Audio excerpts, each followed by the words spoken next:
Okay, guten Morgen. Now, if you thought I was pissed in the last video, guess what? No, I'm really pissed. Ihre Berater sind völlig incompetent. Yes, you advisors who are supposed to be advising these people, you paid advisors who are being paid to do a job, are totally incompetent, totally misleading this young lady. Do not do this to this young lady.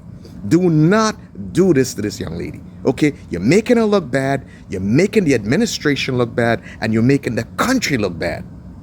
And just a little advice to the young lady. We have to understand that a lot of information is at our fingertips now these days. So it's quite obvious that the people who are supposed to be briefing you on certain matters are not adequately briefing you. So you can do your own research. So at least you have a general idea of what is expected on a capital project like CLOZIER. I mean, I would hate to believe that there are people in Grenada, engineers, architects, people in the public works, people in the Ministry of Infrastructure who do not understand what is required in a project like the CLOZIER roadway retaining wall project. I would hate to believe, I know for sure that there are people who knows about this. So the question is, where is the breakdown in communication? Now let me clearly lay this out. If you're doing a project like CLOZIER, especially in an area where there are drainage problems, especially in an area where there are springs, underground aquifers, whatever, the first thing you have to do, and that's understandable in any project, the first thing you have to do is to get a proper survey. On that survey, you should also show the location of test pits or boring logs. Okay, these are subsurface investigations. These are subsurface investigations done by a geotech firm. Okay, and I'm sure they have geotech firms in Grenada. Okay, I'm sure there are people in Grenada of firms that do boring or test pit investigations of soil. After these test pits are done throughout the project area, there should be a soils report that is going to reveal to you where the water table is, what type of soils are you dealing with, okay? And it will give you an actual breakdown of the soil strata. Now, without that, you cannot or you should not embark on a project like this for obvious reasons, as we can see what has happened. So it is quite obvious that no boring log or subsurface investigation was done in this project.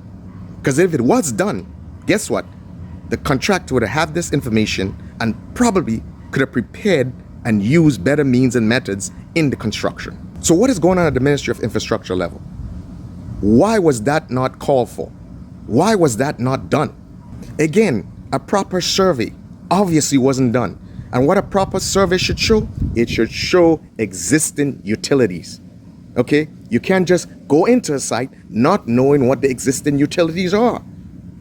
You have to know so you can protect those utilities during construction. Oh, I've seen a little vid where the lady had to explain herself and say that they discovered water or they discovered a water main during the project. Are you kidding me? Now, what you guys are doing to the young lady is horrible. It's totally wrong. It's nonsense. It's bull, and it has to stop. You cannot have this young lady going into a meeting, going into the public sphere, and having to explain herself for a total disastrous project. And what the hell is going on with the judgment? Who are you guys hiring to do this work? Who are your consultants? Where are these people? Why are you paying them thousands of dollars? Who are these people that would advise you in such a horrible way? Now today, this bull should stop, okay? This has to stop. Okay, so solutions for future purposes. If you're doing a project of that nature, the first thing you need, okay, is a proper base map survey showing all the existing utilities, showing the extent of the project area, and on that survey should show locations of test pits or boring log, which will give the contractor an idea of what sort of soil, what sort of water table that he or she is dealing with, so they can make the necessary arrangements during construction. And let's go back again. That being said, it's quite obvious that if you're going to do a project of that nature, that you must consider work zone traffic control. And that is simple. How do you control the traffic during construction? Obviously, this was a project where no vehicle was supposed to pass on that roadway because there was an absence of temporary shoring. So as I've said before in previous videos, vehicles are passing on that roadway. It's only going to increase the lateral pressure on the soil and cause failure, as was predicted. It's not a miracle. It's not like magic. It's like, oh my God, what happened? No, it was obviously predictable. The only way you'd have been able to allow traffic to pass in that area during construction is if you had temporary show or brace the roadway. And there are many ways to do that. Okay? I don't know what you guys have available in Grenada, but you could have done some sheet piling if you have sheet piling. I'm sure you do. You could have done a solid pile and log and wall, which is something that it's just common practice in shoring during construction. And that is not a complicated thing. Okay? That is not a complicated thing. I'm sure you have wood beams, and I'm sure you have steel I-column sections in Grenada. If you assure the embankment, if you assure the roadway during construction and the building of that retaining wall, none of this would have happened. For crying out loud, you could have used a rake assuring system. At least put something temporarily in place. And it's quite obvious there was absolutely a lack of supervision during this project. Because if there was anybody from the ministries that came out to that site and saw what was going on, anyone with a little bit of experience would say, no. This has to stop. Let's shut it down. And let's make sure we put the right measures in place to continue this construction. Now, you quite possibly have a man who's going to lose his house or half of his house. I mean, I've seen a video where the step is already broken and there's several soil cracks around the man's property. This house is going to go. If something is not done immediately, this house is a goner. So not only do you waste a bunch of money during the construction, now you have to pay this man, I don't know what, $300,000-$400,000, whatever the house costs, if it goes. And that's a very high likelihood at this stage. So the bottom line is this: stop making this young lady look bad.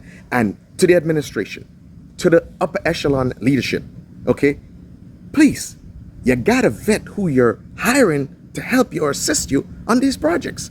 Who are your consultants? What are you paying them for? You've got to use better judgment. Period. At the end of the day, for your poor judgment, for your poor choice of consultants, okay, for your poor choice of advisors, who do you think is going to get blamed? At the end of the day, everyone is going to say that the buck stops with you, the administration, and your choices and your decision making. So, safeguard yourselves. Cover your ass, as they would say. Don't waste your money and pay people to make you look bad. Are you paying them to make you look bad? Is that the goal? You should be paying them to make you look good. Otherwise, don't pay them. Ihre Berater müssen sich bessen oder sie loswerden. Ich hoffe, Sie haben einen schönen Tag.